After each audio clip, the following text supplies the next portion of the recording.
Alarmi për sigurinë në vendet e punës në Kosovë po bëhet gjithnjë më i madh, derisa mungesa e sigurisë po u kushton me jetë punëtorëve.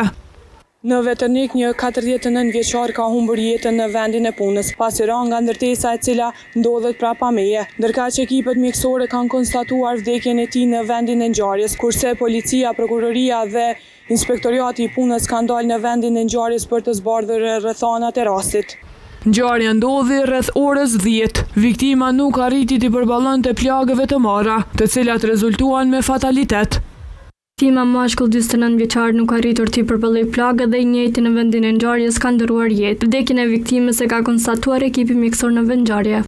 Kjo tragjedi rikthen edhe një herë në vëmendje sigurinë e punëtorëve në Kosovë. Kryetari i Sindikatës së Punëtorëve të sektorit privat Jusuf Azemi thotë se institucionet nuk po bëjnë mjaftueshëm për mbështetjen e familjeve të punëtorëve që humbin jetën në vendin e punës.